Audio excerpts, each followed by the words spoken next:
إلهي واسع الكرم ورب البيت والحرم، إليك أتيت منكسرا منيبا أغبر القدم.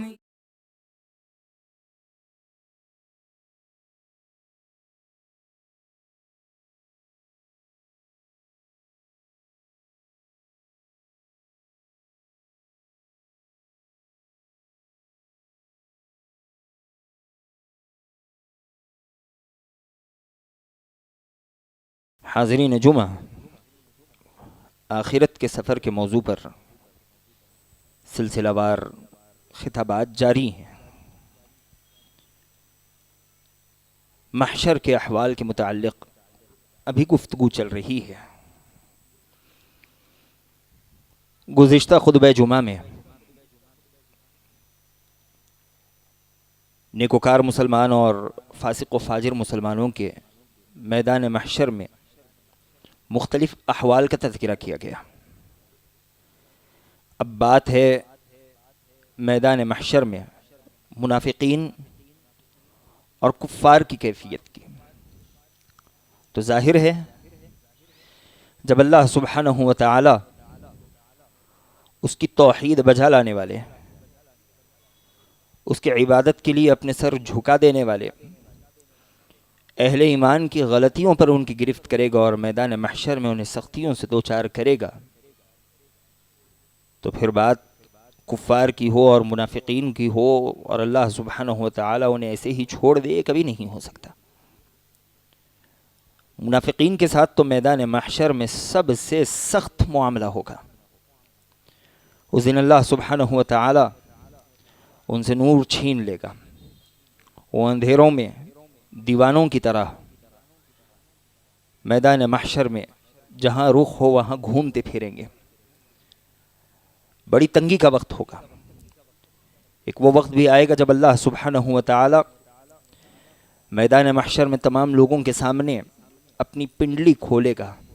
جب اللہ کی پنڈلی کھولے گی، سارے کے سارے اللہ سبحانہ و تعالی کے حضور سجدے میں گر جائیں گے۔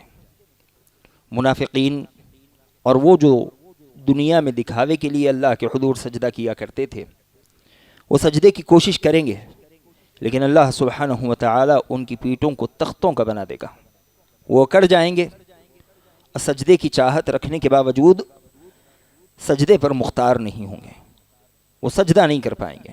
اللہ نے کہا یوم یکشف عن ساق ویدعون الی السجود فلا یستطیعون۔ اس دن اللہ سبحانہ و تعالی کی پنڈلی کھولی جائے گی، وَيُدْعَوْنَ إِلَى السُّجُودِ، لوگوں کو سجدوں کے لیے بلایا جائے گا۔ فَلَا يَسْتَطِيعُونَ، تو جو منافق ہوں گے وہ سجدے کی طاقت نہیں رکھیں گے، جیسا کہ اس حدیث کی تفسیر میں ابو سعید خدری رضی اللہ تعالیٰ عنہ کی مسلم کی معروف روایت ہے۔ ایسے ہی میدان محشر میں اللہ سبحانہ و تعالی ان منافقین کا بڑا چرچا کرے گا۔ شمس الحق عظیم آبادی رحمہ اللہ کے نبی علیہ السلام کی حدیث، جس میں اللہ کے نبی علیہ السلام نے کہا کہ من قام برجل مقام سمعة ورياء فإن الله يقوم به مقام سمعة ورياء يوم القیامہ، کہ جو آدمی دنیا میں کسی کو دکھانے کے لیے یا ریاکاری کے لیے اللہ کے حضور کھڑا ہوگا، روز قیامت اللہ سبحانہ و تعالی اسے ریاکاری کے مقام پر رکھے گا۔ شمس الحق عظیم آبادی رحمہ اللہ کہتے ہیں کہ یہ الجزاء من جنس العمل ہے، کہ اس نے دنیا میں جیسی نافرمانی کی، روز قیامت اللہ سبحانہ و تعالی اسے اسی راستے سے ذلیل و رسوا کرے گا۔ اور میدان محشر میں اللہ سبحانہ و تعالی کچھ فرشتوں کو ان پر معمور کرے گا جو سارے میدان محشر کے لوگوں کو آواز دے رہے ہوں گے اور ان کی طرف اشارہ کر کے بتا رہے ہوں گے کہ یہ منافق تھے، یہ دنیا میں دکھاوے کے لیے اللہ کی عبادت کا ڈھونگ رچا کرتے تھے۔ اور جب میدان محشر میں بات اور آگے بڑھے گی، اللہ سبحانہ و تعالی لوگوں کو جزا دے رہا ہوگا، اس وقت انہیں دھتکار دیا جائے گا۔ نبی علیہ السلام کہتے ہیں ریاکاروں کا تذکرہ کرتے ہوئے، اذ جزی الناس باعمالہم، جب لوگوں کو ان کے اعمال کی جزا دی جا رہی ہوگی، اللہ ان سے کہے گا اذهبوا الى الذین کنتم تراؤون فی الدنیا، ان کے پاس جاؤ جنہیں تم دنیا میں دکھانے کے لیے عمل کیا کرتے تھے، فانظروا هل تجدون عندهم جزاء، اور دیکھو کہ آج کے دن وہ تمہیں کیا بدلہ دیتے ہیں۔ اللہ سبحانہ و تعالی انہیں دھتکار دے گا۔ منافق بڑی تنگی میں، بڑے پریشانی میں، لاچار اللہ سبحانہ و تعالی کے حضور گڑ گڑا رہے ہوں گے، لیکن ان کی کوئی پکار، کوئی آواز نہیں سنی جائے گی۔ معاملہ کفار کا بھی ہے، کفار کا معاملہ بھی بڑا سخت ہوگا، اور کفار کے ساتھ منافقین بھی جڑے ہوئے ہیں۔ کافروں کی تمام سزائیں منافقین کو ملے گی، لیکن چونکہ ایک قدم آگے تھے، یہ اللہ کے ساتھ دھوکے والا معاملہ کیا کرتے تھے، لہذا ان کی سزائیں کفار سے بھی زیادہ سخت ہوں گی۔ منافقین کے چہروں پر دھول اٹی ہوئی ہوگی، پریشان ہوں گے، اس قدر پریشان کہ پریشانی کی وجہ سے ان کے چہرے کالے پڑ چکے ہوں گے۔ اللہ سبحانہ و تعالی نے کفار کا تذکرہ کرتے ہوئے کہا والذین کسبوا السیئات جزاء سیئۃ بمثلها وترهقهم ذلہ ما لهم من اللہ من عاصم کأنما اغشیت وجوہهم قطعا من اللیل مظلما۔ اللہ نے کہا وہ جو دنیا میں برا کام کیا کرتے تھے انہیں ان کی برائی کا بدلہ دیا جائے گا۔ اتنا ہی نہیں بلکہ ان کے چہرے فق پڑے ہوئے ہوں گے، ان کے چہروں کی ہوائیں اڑی ہوئی ہوں گی۔ ما لهم من اللہ من عاصم، اس روز اللہ سبحانہ و تعالی کے عذاب سے انہیں کوئی بچانے والا نہیں ہوگا، کوئی ان کا مددگار نہیں ہوگا۔ کأنما اغشیت وجوہهم قطعا من اللیل مظلما، اللہ نے کہا ان کے چہرے گویا کہ ایسے ہوں گے جیسے رات کی کئی چادریں ان کے چہروں پر پڑی ہوئی ہوں۔ جیسے رات تاریک اور اندھیر ہوتی ہے، ویسے ہی کفار کے چہرے پریشانی کی وجہ سے، ہیبت کی وجہ سے کالے پڑ جائیں گے، فق پڑ جائیں گے۔ ایک رات کے اندھیرے جتنے نہیں، بلکہ اللہ نے کہا کئی چادروں کے، رات کی کئی چادریں جب پڑ جائے تو جس قدر اندھیرا ہوتا ہے اس قدر کالے چہرے ان کفار و منافقین کے ہو جائیں گے۔ ایک تو یہ اس پریشانی میں ہوں گے، دوسرا حسرت کے عالم میں ہوں گے، دنیا میں گزاری گئی زندگی پر افسوس کر رہے ہوں گے، خود پر ملامت کر رہے ہوں گے، اپنے ساتھیوں پر ملامت کر رہے ہوں گے۔ اللہ سبحانہ و تعالی نے ان کا تذکرہ کرتے ہوئے کہا وَيَوْمَ يَعَضُّ الظَّالِمُ عَلَى يَدَيْهِ يَقُولُ يَا لَيْتَنِي اتَّخَذْتُ مَعَ الرَّسُولِ سَبِيلًا يَا وَيْلَتَا لَيْتَنِي لَمْ أَتَّخِذْ فُلَانًا قَلِيلًا لَقَدْ أَضَلَّنِي عَنِ الذِّكْرِ بَعْدَ إِذْ جَاءَنِي۔ اللہ نے کہا ان کفار کا تذکرہ کرتے ہوئے کہ یہ لوگ روز قیامت اپنی انگلیاں چبا رہے ہوں گے۔ يَعَضُّ الظَّالِمُ عَلَى يَدَيْهِ، اپنی انگلیوں کی ہڈیاں کتر رہے ہوں گے، افسوس کر رہے ہوں گے، کہہ رہے ہوں گے یا ویلتا لیتنی لم اتخذ فلانا خلیلا، ہائے کاش، ہائے افسوس کہ میں فلاں فلاں کی دوستی اختیار نہ کیا ہوتا، میں فلاں فلاں بدبخت کے ساتھ نہ رہا ہوتا، کاش کہ میں اللہ کے نبی علیہ السلام اور مسلمانوں کی راہ اختیار کر لیا ہوتا۔ لقد اضلنی عن الذکر بعد اذ جاءنی، میرے ان بدبخت دوستوں نے قرآن و حدیث کے آ جانے کے باوجود، اللہ کی جانب سے ہدایت کے آ جانے کے باوجود انہوں نے مجھے اس سے گمراہ کر دیا۔ کفار و مشرکین کی بہت سی حسرتیں ہوں گی، بلکہ وہ اللہ سبحانہ و تعالی کے حضور یہ ندا لگا رہے ہوں گے بس ایک مرتبہ تو دنیا میں بھیج دے، تو ہمیں دیکھ لے، آزما لے، نیک عمل کریں گے، جو تیرا حکم ہوگا اس کی فرما برداری کریں گے۔ لیکن اللہ سبحانہ و تعالی ان کی پکار ان کے منہ پر مار دے گا۔ ایسے ہی کفار اس دنیا میں اگر کوئی نیک عمل بھی کیے ہوں گے، میدان محشر میں انہوں کا نیک عمل دکھایا جائے گا، انہیں اپنا نیک عمل دیکھ کر بڑی خوشی ہوگی، وہ اس کی طرف دوڑیں گے تاکہ وہاں پہنچنے پر انہیں اس کا فائدہ ہو۔ لیکن اللہ سبحانہ و تعالی کہتا ہے ان کے نیک اعمال سراب کی طرح ہوں گے۔ سراب کہا جاتا ہے ریگستان میں دور پانی کی چھاؤں کو، جسے پیاسا دیکھ کر ایک امید لگاتا ہے، وہاں پہنچتا ہے تو اسے ریت کے علاوہ کچھ نہیں ملتا۔ اللہ سبحانہ و تعالی نے کفار کے اعمال کی یہی تصویر کھینچی۔ اللہ نے کہا یہ کافر جو دنیا میں نیک اعمال کیے ہوں گے، میدان محشر میں اپنے ان اعمال کو آگے دیکھیں گے، جب وہاں پہنچیں گے تو انہیں ان کا کوئی عمل نہیں ملے گا۔ اللہ سبحانہ و تعالی ان کے کفر کی وجہ سے ان کے تمام نیک اعمال تباہ و برباد کر دے گا۔ کافروں کا ایک معاملہ یہ بھی ہوگا کہ اللہ سبحانہ و تعالی ان کفار کو باہم ایک دوسرے سے لڑا دے گا، ان کی ساری دوستیاں دشمنیوں میں بدل جائے گی، عذاب در عذاب، انہیں اپنی تکلیف سنانے کے لیے ایک آدمی بھی میسر نہیں ہوگا۔ آدمی اپنا دل کا درد بازو والے کو سنا لے جائے، اس کے کاندھے پر سر رکھ لے جائے، اس کا دل ہلکا ہو جاتا ہے۔ اللہ سبحانہ و تعالی اس حقیر سی نعمت سے بھی انہیں محروم کر دے گا. تمہارے لیے کوئی نہیں جس سے تم اپنے دل کا درد بیان کر سکو. اللہ یہ نعمت بھی ان سے چھین لے گا. اللہ نے کہا الاخلاء یومئذ بعضهم لبعض عدو الا المتقین. وہاں ساری بھائی چارگیاں دشمنیوں میں بدل جائیں گی. ہاں متقی ایک دوسرے کے دوست ہوں گے.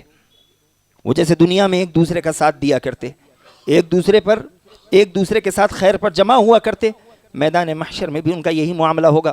وہ ایک دوسرے کے ساتھ خیر و بھلائی سے جمع ہوں گے. لیکن کفار و مشرکین آپس میں دشمن ہو جائیں گے, ایک دوسرے کو دیکھ کر چڑ رہے ہوں گے. اللہ سبحانہ و تعالی نے کہا کفار کا تذکرہ کرتے ہوئے کہ وہ اللہ سے کہیں گے ربنا ارنا الذین اضلانا من الجن والانس نجعلہما تحت اقدامنا لیکونا من الاسفلین. الہ العالمین, جنہوں نے ہمیں گمراہ کیا, چاہے انسانوں میں سے ہو چاہے جنوں میں سے ہو, ارنا ایک مرتبہ دکھا دے, نجعلہما تحت اقدامنا انہیں تو ہم اپنے پاؤں سے رون دیں گے, انہیں ذلیل و رسوا کر دیں گے. لیکونا من الاسفلین, وہ نچلوں میں سے ہو جائیں, دھتکارے ہوئے لوگوں میں سے ہو جائیں. اللہ سبحانہ و تعالی اس قدر نفرت پیدا کرے گا. جب یہ جہنم میں جمع ہوں گے, اللہ سبحانہ و تعالی نے وہاں ان کے درمیان ہونے والے اختلاف کا تذکرہ کیا.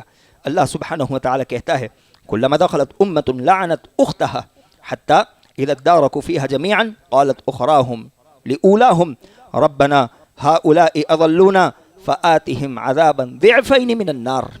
اللہ نے کہا ایک گروہ داخل کیا جائے گا تو وہ گروہ دوسرے گروہ پر لعنت کرے گا, اور جو بعد میں آنے والی نسلیں ہیں وہ پچھلی نسلوں پر لعنت کرے گی. اللہ سے کہے گی کہ ربنا, اے ہمارے پروردگار, انہوں نے ہمیں گمراہ کیا, انہوں نے ہمیں صحیح راہ سے بھٹکا دیا, تو انہیں دوہرے عذاب میں مبتلا کر دے. ہمیں جتنا عذاب دیا جا رہا ہے ان سے زیادہ عذاب انہیں دے, اس لیے کہ انہوں نے ہمیں تیری راہ سے بھٹکا دیا. یہ کفار و مشرکین کے مختلف احوال کا اللہ سبحانہ و تعالی نے تذکرہ کیا, جس کا میدان محشر میں سامنا کریں گے. اور یہ سامنا کتنے دن کا ہوگا, کتنے وقت کا ہوگا؟ 50,000 سال کا ایک دن. اللہ سبحانہ و تعالی اسی تکلیف میں میدان محشر میں سارے لوگوں کو جکڑے ہوئے ہوگا جو اللہ کے نافرمان ہوں گے. اور وہیں اہل ایمان کا معاملہ یہ ہوگا کہ اللہ کے نبی علیہ الصلوۃ والسلام کہتے ہیں پہلے تو اللہ سبحانہ و تعالی انہیں عرش کا سایہ دے گا, انہیں ابر اور باطل کی ٹکڑیوں میں رکھے گا, پرندوں کے سایوں کی طرح اللہ سبحانہ و تعالی قرآن کو ان پر سایبان بنا دے گا. اور یہ 50,000 سال کا وقت اللہ سبحانہ و تعالی اہل ایمان کے لیے ظہر اور عصر کے درمیان کے وقت جتنا بنا دے گا. لیکن کفار و مشرکین کے لیے یہ بڑا سخت وقت ہوگا. میدان محشر کے یہی مختلف احوال ہوں گے. سارے لوگ پریشان ہوں گے, سارے لوگ پریشان. یہ کہیں گے کہ ہمیں کوئی تو چاہیے جو ہماری سفارش کرے, جو اللہ سبحانہ و تعالی سے کہے کہ ہمیں ان تکلیف دہ حالات سے نکالے اور ہمارے معاملات کو آگے بڑھائے. سارے لوگ اتفاق کریں گے کہ ایسے وقت میں ہمیں آدم علیہ السلام سے بات کرنی چاہیے. سارے اتفاقی طور پر آدم علیہ السلام کے پاس پہنچ جائیں گے, سب متفق ہوں گے ان سے بات کرنے پر. جائیں گے آدم علیہ السلام سے گفتگو کریں گے, کہیں گے کہ آپ سارے آدم کے دادا, ابن آدم کے دادا ہو, ساری انسانیت کے اللہ سبحانہ و تعالی نے آپ کو دادا بنایا, اللہ نے آپ کو اپنے ہاتھ سے پیدا کیا, اللہ نے آپ میں روح پھونکی, لہذا آپ اللہ سے دعا کیجئے, اللہ سے سفارش کیجئے کہ اللہ سبحانہ و تعالی ہماری اس سختی سے ہمیں نکال دے. آپ ہمارے حالات کو دیکھ رہے ہیں. آدم علیہ السلام کہیں گے کہ آج اللہ سبحانہ و تعالی جس قدر غضبناک ہے, آج سے پہلے اس قدر وہ کبھی غضبناک نہیں ہوا, نہ آنے والے وقت میں کبھی ہوگا. کہیں گے کہ اللہ سبحانہ و تعالی نے مجھے ایک درخت کے قریب جانے سے منع کیا تھا, مجھ سے غلطی ہو گئی, آج میں ڈر رہا ہوں کہ اللہ مجھ سے اس کے متعلق سوال نہ کر لے. نفسی مجھے اپنی فکر ہے, میں تمہاری سفارش نہیں کر سکتا. آدم علیہ السلام کہیں گے تمہیں نوح کے پاس جانا چاہیے. سارے لوگ نوح علیہ السلام کے پاس آئیں گے. نوح علیہ السلام سے کہیں گے کہ آپ پہلے رسول ہیں, آپ نے ایک لمبے وقت تک اللہ سبحانہ و تعالی کے دین کی دعوت کی, آپ سفارش کیجئے, ہمیں اس تکلیف سے نکالیے,